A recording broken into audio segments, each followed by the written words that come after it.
இன்றைக்கு ரொம்ப வலுவிழந்திருக்கு. அந்த அனைத்து இந்திய அண்ணா திராவிட முன்னேற்ற கழகத்தை உருவாக்கியது புரட்சி தலைவர், அதை கட்டி காத்தது புரட்சி தலைவி அம்மா.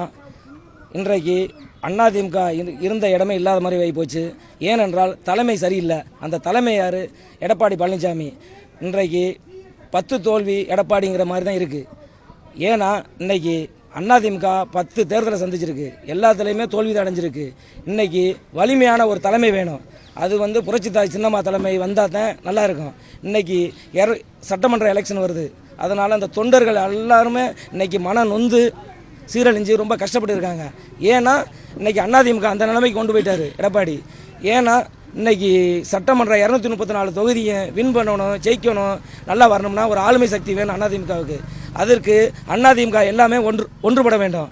அதற்கு தலைமை, ஒரு வலிமையான தலைமை, புரட்சித்தாய் சின்னம்மா தலைமையேற்றால் மட்டும்தான் இந்த அதிமுக தொண்டர்களையும் நல்லா அனுசரித்து இன்றைக்கி 40க்கு 234 தொகுதியும் வெற்றி அடைஞ்சு இன்றைக்கி புரட்சி தலைவி அம்மா ஆட்சி அமைத்த மாதிரி இன்றைக்கி புரட்சித்தாய் சின்னம்மா ஆட்சி அமைப்பாங்கன்னு எங்களுக்கு ஒரு நம்பிக்கை இருக்குது.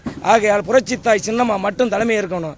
அதுக்கு எடப்பாடி ஐயா உடனே பதவி விலகணும்.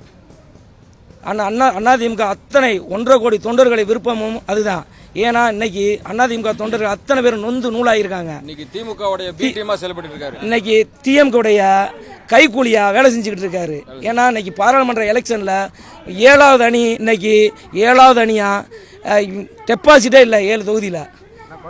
கொடநாடு இன்னைக்கு 2வது என்னன்னா, இன்னைக்கு புரட்சி தலைவி அம்மாவுடைய இல்லமான கோயிலான கொடநாடு கேஸ் இருக்கு. அந்த கேஸில் உண்மையான குற்றவாளியை விசாரித்து உடனே ஸ்டாலின் உடனே நடவடிக்கை எடுக்கணும். குற்றவாளி ஏற்ற மாதிரியே இருக்காங்க. ஆனால் விடியா திமுக ஸ்டாலின் அதை உடனடியாக நடவடிக்கை எடுக்கணும். பக்கத்திலே இருக்காங்க. ஏன் அரெஸ்ட் பண்ண மாட்டாங்க? தேர்தல் வாக்குறுதி கொடுத்தாரு. உடனே நான் கொடநாடு கொள்ளை வழக்கை நான் உடனடியாக தீர விசாரணை பண்ணி நடவடிக்கை எடுக்கிறேன்னு. ஆனால் இதுவரை எதுவுமே பண்ணல. இன்னைக்கு ஏன் ஸ்டாலின் நடவடிக்கை எடுக்கலைன்னா, எதிர்கட்சி வலுவான கட்சி இல்லை. எங்கள் புரட்சித்தாய் சின்னம்மா வந்தால் மட்டும்தான் இந்த எதிர்கட்சியும் சரி எதிரி கட்சியும் சரி வலிமையாக இருக்கும். இன்றைக்கி அவங்க தலைமை ஏற்றால் மட்டும்தான் அதிமுக ஒரு ஒற்றுமையாக இருக்கும். 234 தொகுதியும் வெற்றி அடைஞ்சு அடுத்த சிஎம் நம்ம அதிமுக சிஎம்மாக தான் இருக்கணும். இன்றைக்கி ஜெயலலிதா அம்மா புரட்சி தலைவி அம்மா சொன்ன மாதிரி 100 வருஷம் அதிமுக எனக்கு பிறகு 100 வருஷம் வாழணுங்கிற மாதிரி அதிமுக நிலைநிறுத்த முடியும். ஒரே தலைமை புரட்சித்தாய் சின்னம்மா வரணும். அதான் எங்களுடைய கோரிக்கை. நாங்கள் அடுத்து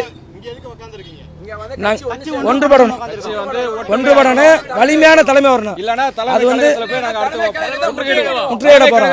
அடுத்த அண்ணா திராவிட முன்னேற்ற கழக ஒரு உறுப்பினரும்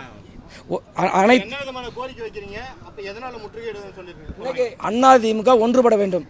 ஏன்னா இன்னைக்கு தீய திராவிட கட்சி டிஎம்கே இன்னைக்கு நல்ல வலிமையான கட்சியாக இருக்குது. அதுக்கு காரணம் எடப்பாடியார்.